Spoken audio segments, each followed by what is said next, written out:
for one violation. And the Gemara said, where did he learn it out from? The Gemara said he learned it out from, where did he find this precedent that you give two punishments for one violation? That's the Gemara's question. Because the rabbis say, no, you don't give him two punishments for one violation. You know, even though there's two different psukim in the Torah, the psukim will take effect in different situations, but not in a standard case. The standard case of Edom Zomim, a guy frames someone and he says you owe him $100, and the two other people say, how could you guys say that you were with us in a different location? You could not have testified, you could not have seen that. The Rabbanan say they pay the $200 and we don't give lashes. Rameya says we're going to give him pay the $200. That's what you wanted to frame him on 200, and we're going to give him lashes. So the Gemara wants to know, where does he find such a precedent? You give two punishments. So he says he found it from. Yes, Yosef. I would like to bring it up. It's maybe like 3 punishments can be. What's the third punishment? You have to stay married. Oh, okay. For some people, it's a punishment.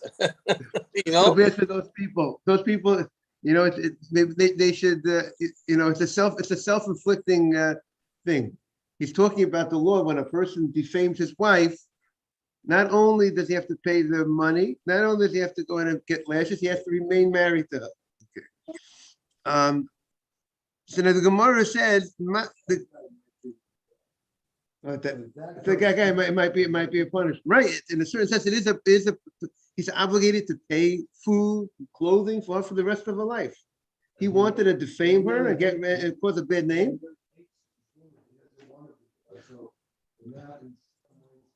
Right, but like I said yesterday, now he knows he's stuck forever. He might as well make it work. He has to pay her bills. He might as well work it out. Listen, he just wanted to get divorced, you know, in a different way, and he didn't thought like, oh, I just going to get divorced. He said like, I will get divorced without getting paid, you know.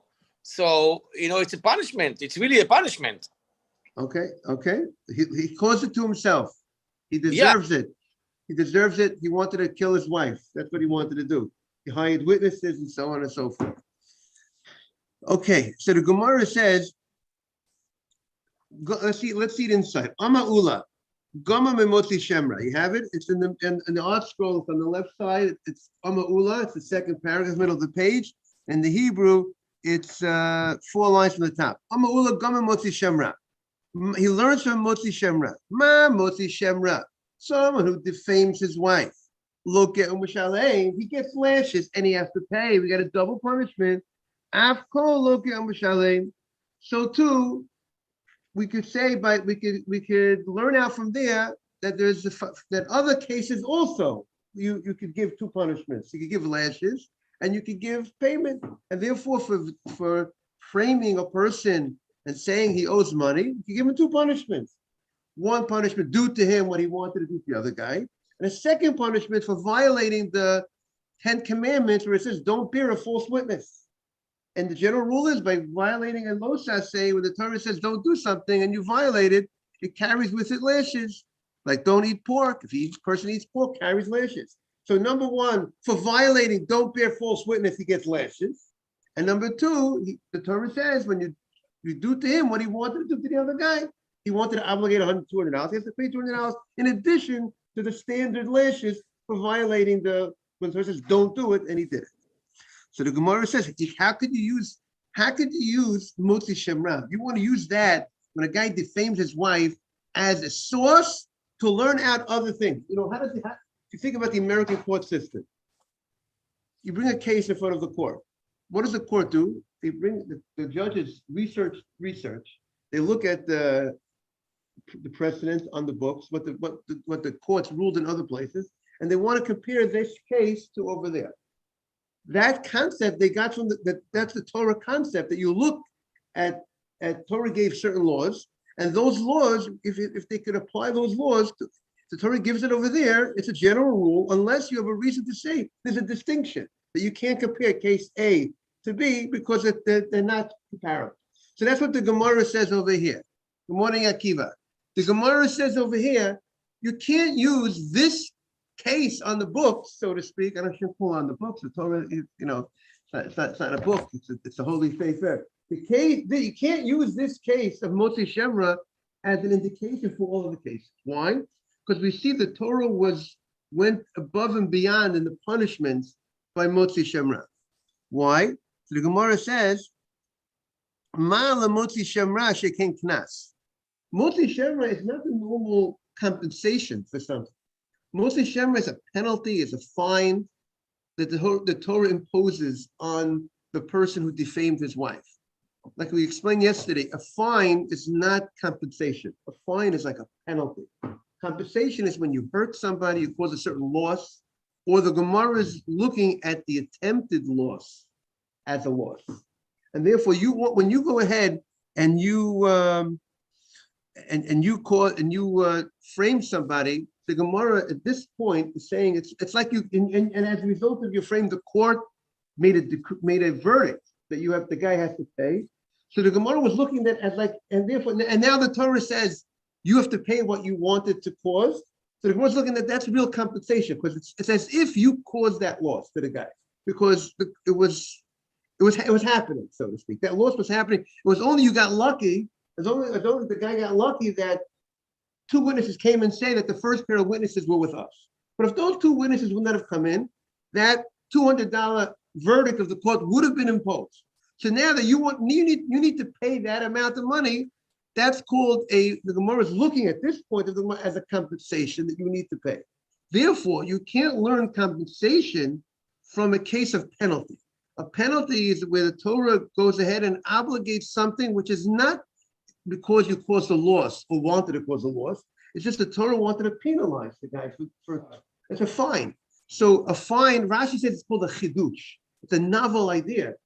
Just like I said yesterday, a parking ticket. You should pay $115 for double parking. Doesn't make, it's not something that you caused a loss $115. You say for 30 seconds and they give you a $150 ticket. They want to fine you. It's not something that's, it's just an extra stringency or some sort that they want to impose. Oh, so the Torah gave a standard compensation.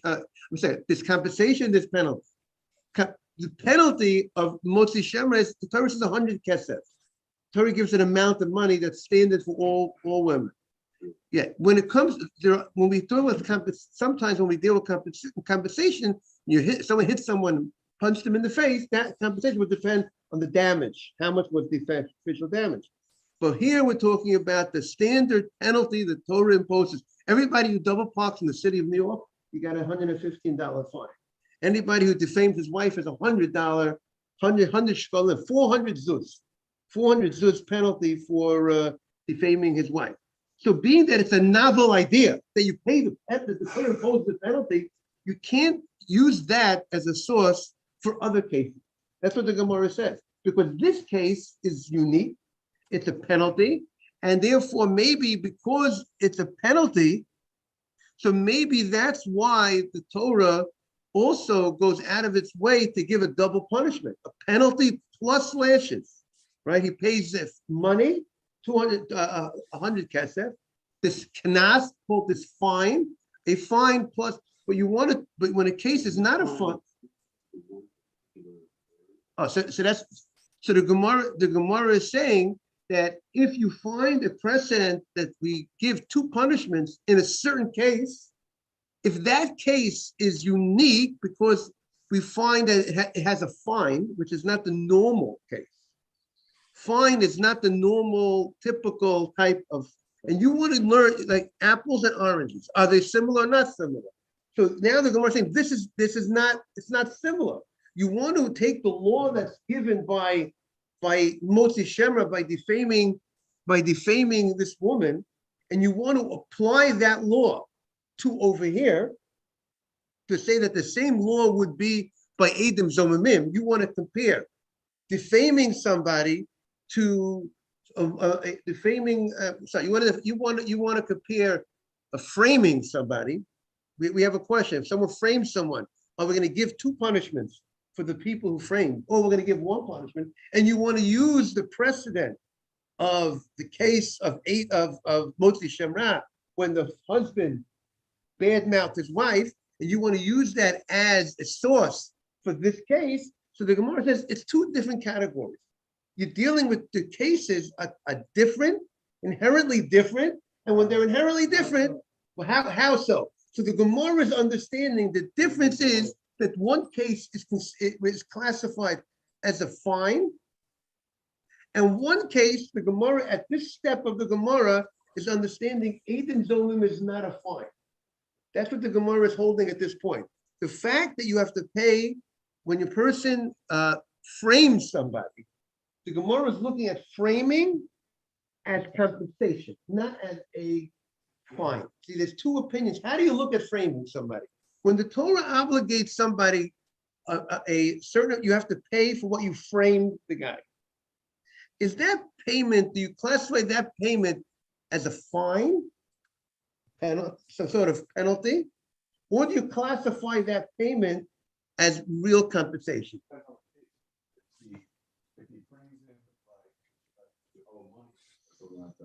If anybody owe money, right? The exact amount that the guy wanted to cause a loss. See?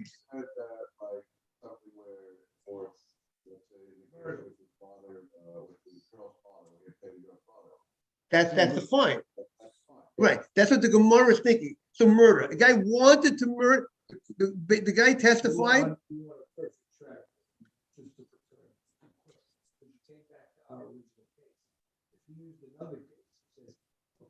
The first case was if he does something, a financial Obligations. Wanted to have. Right. Now, the next case is frame someone for murder. Oh, so that's murder from, so that's life for life. So that now, but still, right. There's no financial compensation, and you can still look at it as a, not as a penalty, perhaps. You could still look at it as some sort of compensation of some sort. You say it's not financial, but it's more of a loss to loss. Right, but the value, right, but there's not a certain value of loss that happened to the girl, meaning because, right, but the money, right, but like Nathan said, but the money, the morning Charles, the money is a standard amount. So the fact that the money is standard for all women, it's a fixed amount, would seem to indicate it's not exactly a compensation that you cause a loss. Because I mean, do you look at that $100? Did he cause a loss to the woman of $100? Was there a attempt to cause a loss of $100? There was no, and different women most probably would depend on the status of the woman, exactly how much the shame of the woman would be, and yet it's fixed. Yet it's a fixed amount that's to all women, whether the woman is the queen, is the daughter of the king, or whether the woman is the daughter of the farmer. They both have the same amount. So that seems to indicate it's a standard penalty fine that we're going to give. So that's the starting point. So therefore, the Gemara is suggesting, so that's a novelty. The concept of giving a fine, which is not a true compensation, so to speak, for what was the loss or the attempted exact loss, that would be not comparable to a case where it's a monetary case. And the case that our Mishnah is looking at is a case of the Gemara is looking at this as a monetary case, the case of framing someone for a certain amount of money. And now the Gemara is saying you can't compare the framing case to the case of the defaming the woman. And maybe the Torah was extra strict by defaming the woman, and therefore you can't apply that, perhaps that unique obligations that the Torah created over there to over here, because that case is called chidush. That's a novel case. It's not the norm. It's not the norm. You can't compare a. Right, in that case, we're going to kill the witnesses. All right, we're going to kill the witnesses for framing the woman. Right, they framed the women. They're going to get killed. The husband. Here we're focusing, and the husband is going to get two punishments. So the witnesses who the husband brought and hired, who framed the woman, who went ahead and said that, who said that she had relations between the beginning of, after she got her ring, her marriage band, and before the chupah, those witnesses will get killed because they were found to be zombie.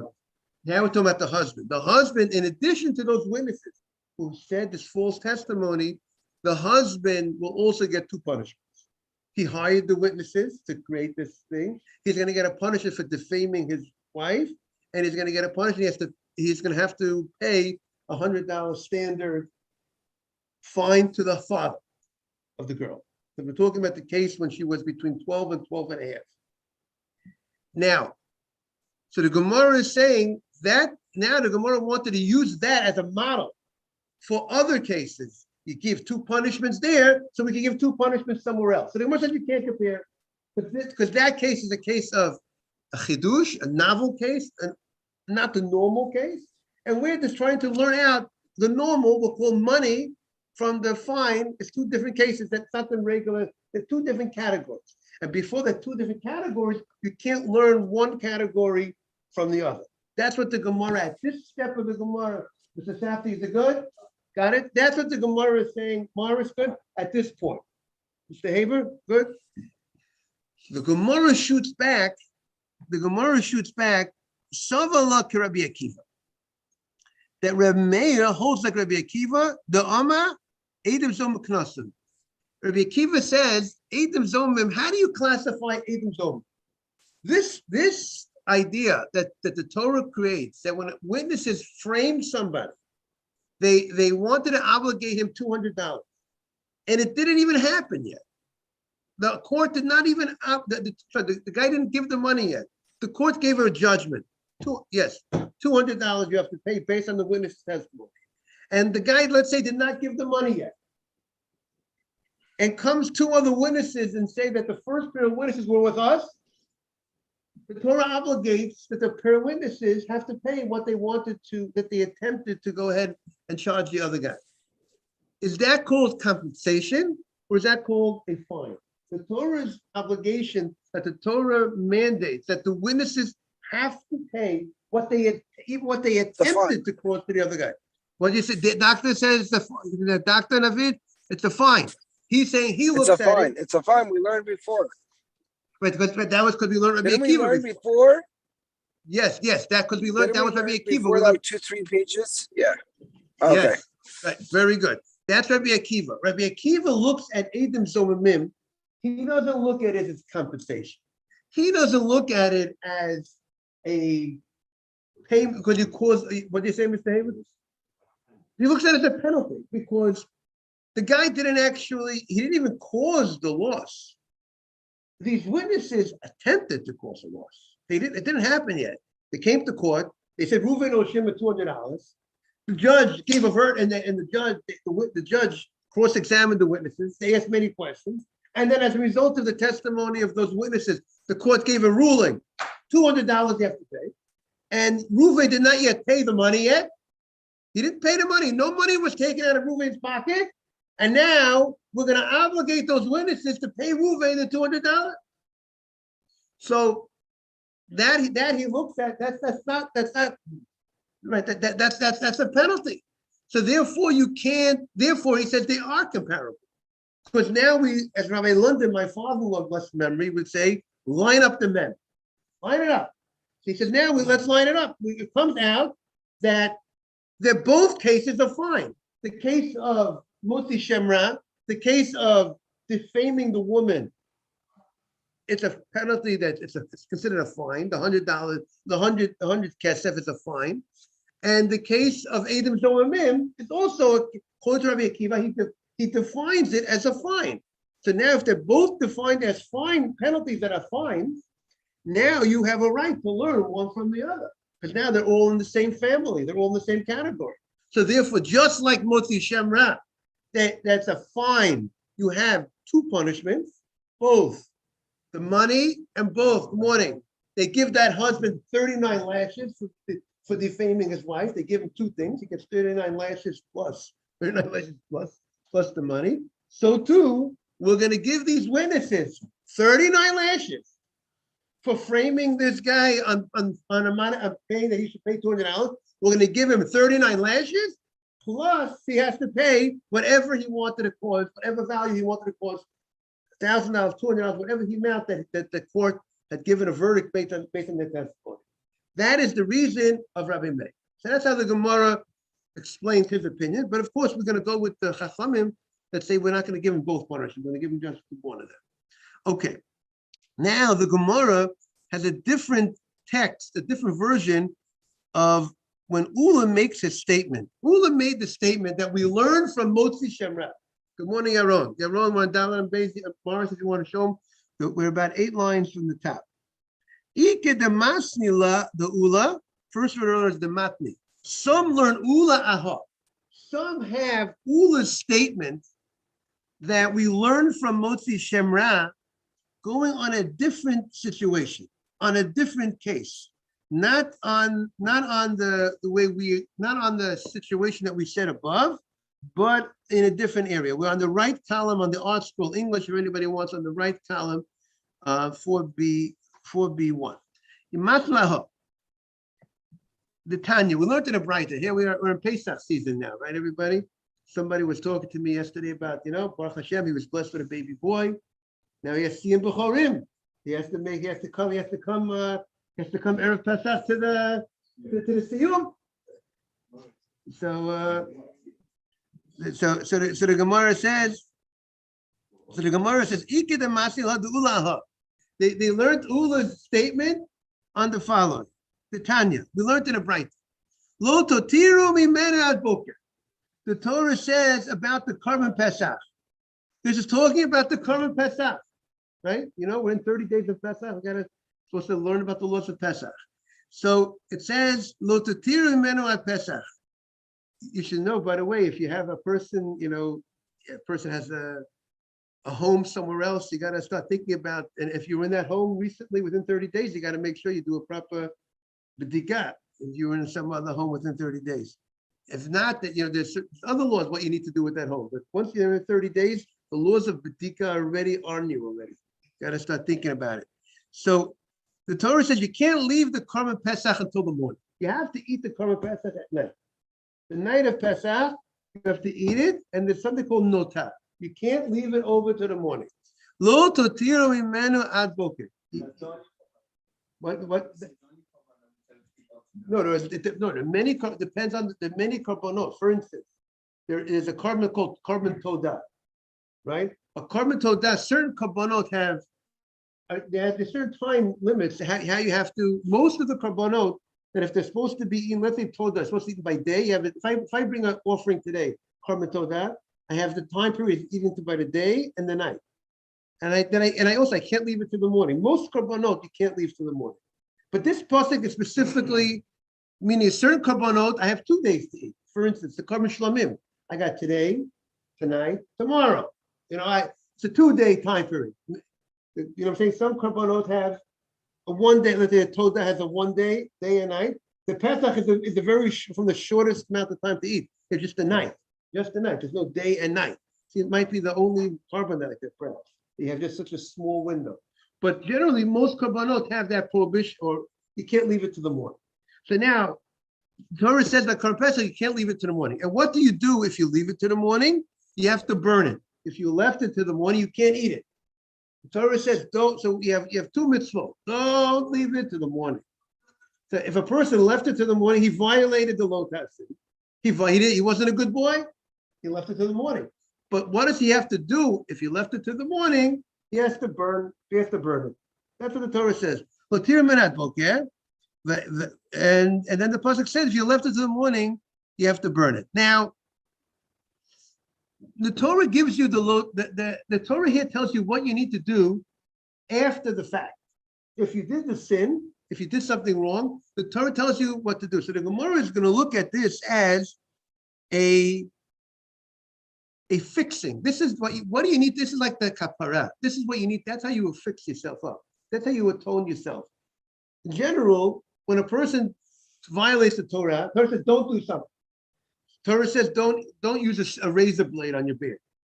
So what's the atonement? He has to get lashes. That's the kapara. That's what he needs to do to fix that up.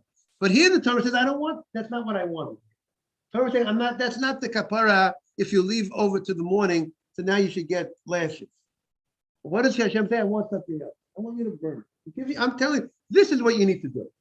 What you need to do? Burn it, and that will take. Then you don't need. There's no lashes necessary. That's not what I'm asking in this case. That's not right. That's the fix. The fix is to burn it. So the Gemara says. So the first opinion says. Let's see the Gemara insight. Lo tatiro mimenu ad boker. Don't leave it to the morning. V'anota mimenu ad boker. And what you left to the morning, but you have to burn it. You have to burn it. Ba'akatuf. The pasuk, the second verse that says you burn it. Litain asay, to give you a positive commandment, what you need to do. After the Torah said what you should not do, the Torah is telling you what you need to do to fix it up. Lomar, to tell you, she'ein lokin alav. It's telling you will not get lashes for the violation of this lo taseh. You do not get lashes for leaving it to the morning, even though you violated what they call a negative, don't do. You were not supposed to leave it to the morning, but you don't get lashes. Divrei Rabbi Yehuda. Rabbi, That's the opinion. Rabbi, Yes. you're leaving it in the morning. Sorry, you're leaving it in the morning, but the lota says is you get lashes if you eat it. But here It's the not- Torah say, right, but the question is, but the Torah says don't leave it to the Let's morning. say, right. So Right? let's say he couldn't finish it, so he left it to the morning, and now he's going to burn it. Okay, But I he think- can't. But isn't it like you you can't eat it? Oh, no, but So you that's have to burn it another before the morning? prohibition. That's another prohibition, Dr. Navid. He can't eat it in the morning. But besides that, lead it. He'll get some other. you can't leave it. But there's another prohibition. You can't leave it to the morning. You can't leave it to the morning. You have to make sure you count I see. people in on the Korban I Pesach. see. Yeah, you have to think about, calculate how many people are going to eat from the Korban, and that's how we're going to slaughter the Korban. So Right. the whole family, extended family. We'll see. And we'll figure it out, and therefore, and we're not going to leave anything up to the morning. Yes.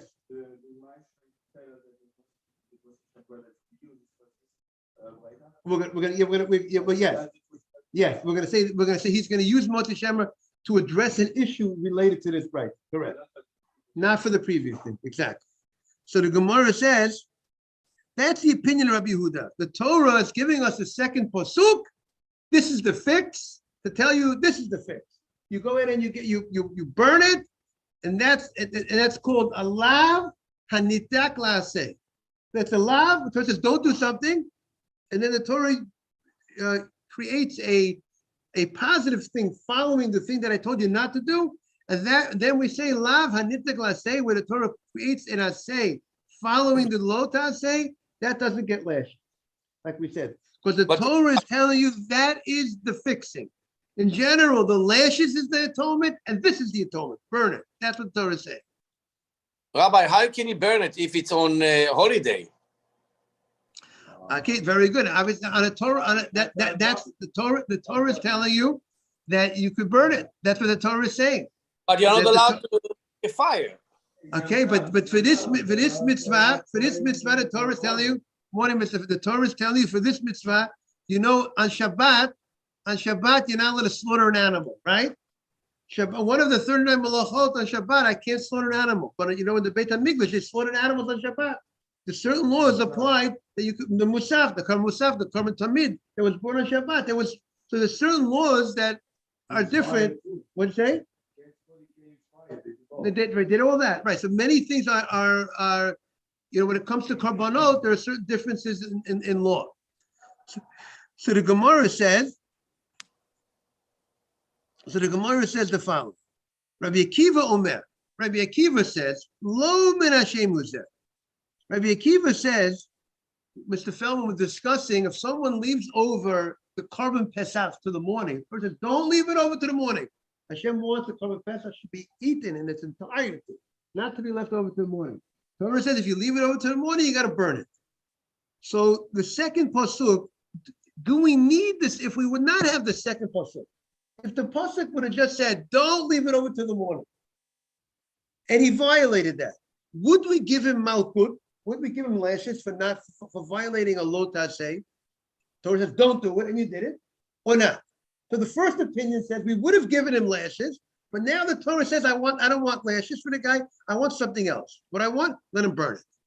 If he left it over to the morning, that's what he needs to. That's what that says. Can you give it to the? What do you say? Can you give it to the dogs?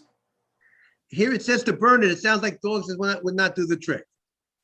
Now Rabbi Akiva Omer. Rabbi Akiva says, I don't need this pasuk to remove from lashes. Rabbi Akiva says that the reason why there's no lashes, there's no malkut, is not because the Torah told us there's another fix.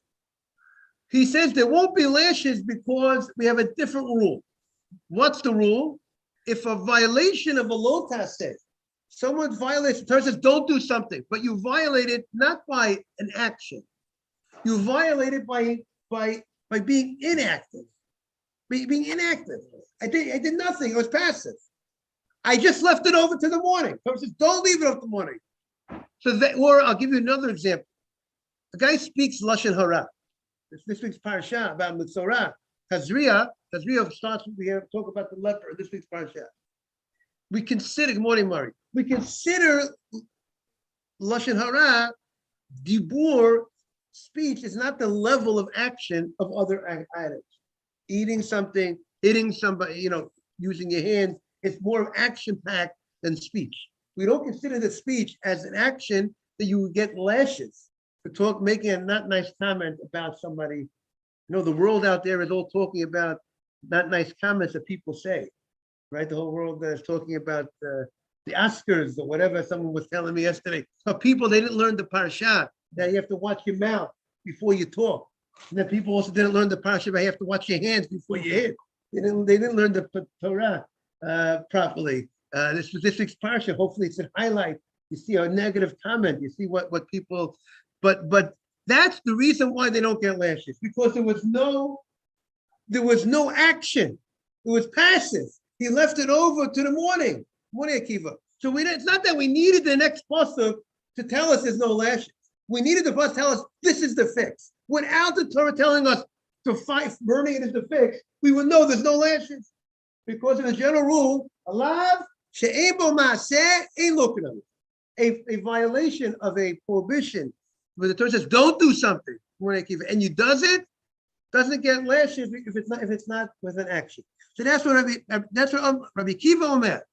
Rabbi Akiva says lo min Hashem uzeh. That's not the main reason why you don't get lashes. Ella, the reason is mishum dahave le'lav she'ein bo ma'aseh. It's a violation of a Torah when the Torah says don't do something which doesn't have an action involved, passive, as Mr. Ajmi said, if you leave over to the morning, and the general rule is that a lav that doesn't have an action doesn't get lashes. And what's the source for that? How do we know that you have to go ahead and do an action in general to get lashes? But when the Torah introduces us to the punishment of the pilu hashofet, when Torah talks about giving lashes to the guy, it's right next to the subject of a person muzzling his animal. The Torah says you're not supposed to muzzle your animal when it's threshing. You can't put a muzzle on the animal when it's threshing. That's what the Torah says. Good morning. By the fact that the Torah puts this law next to the law of malkut, of lashes, we learn out from here that this is the model of lashes. The model of lashes is when something has an action. When a violation of a lo taseh, the Torah says don't do something, and you violate and you do, and you're actively going against the words of the Torah, that's the case that there will be lashes. But if a person is just passive, he doesn't do something, that's not, he doesn't either inactive or even like we said, speech, that will not carry in general lashes. But there are, we'll see maybe exceptions, like many times in life, there are exceptions to rules, but there might be exceptions to what? Oh, that's what we're going to, very good. So we're going to get to that. Very good. Stay tuned. So now, the Gemara says, the Gemara asks the following question. Michlal, Michlal, it implies, Rabbi Yehuda, the first rabbi, Sava lav she'en bo ma'aser loken alav. He said, I needed the second pasuk to remove lashes, that it shouldn't have lashes. Why did he need a pasuk for nota? He was inactive. He left it over to the morning. Why did he say, I need the pasuk to tell me burn it in the morning? That tells me it doesn't get lashes. If I would not have the pasuk to tell me burn in the morning, he would have gotten lashes. That means he holds being inactive would carry lashes. The Rabbi Yehuda, who felt that the only reason why nota doesn't have lashes by leaving it over to the morning is only because the Torah gave me some other fix. It gave me the fix of burning it. But if the Torah would not give me the fix of burning it, we would have said he would have gotten lashes. But there's no action. There's no action. Why should I get lashes? Where did he find that from? So the Gemara says, where does he get this from? Minale, where does he get it from? So Oma Ula, so Ula came, by the way, Yaron gave the answer that Rish Lakish is going to say, and Ula gave a different answer, but you're going to be the answer that the Gemara is going to seemingly go with a little bit. Oma Ula, Gama me Moti Shemra. He learned that from Moti Shemra. A guy defamed his wife. How did he do it? With his mouth. He didn't do it with his hands. He didn't do an action, and yet he gets lashes. The husband's going to get hit. He's going to get hit with it's not passive, but it's a different level of. But it's not. It didn't reach the bar of action of other things because he didn't eat something. He didn't hit someone. He used his mouth. So the Gemara says, so since we find by Moti Shemra lav shebo ma'aser v'loken alav, it's a lav that doesn't have an action and he gets lashes. So av kol lav shebo ma'aser v'loken alav. Therefore, he wants to use this as an example, as a model for other things. He wants to say we find a precedent by Moti Shemra that the Torah says don't talk bad about somebody. He violated that lo saseh. He defamed. He made up a story about lo saseh, and he made up a story about his wife. And the Torah says there's lashes for such a situation.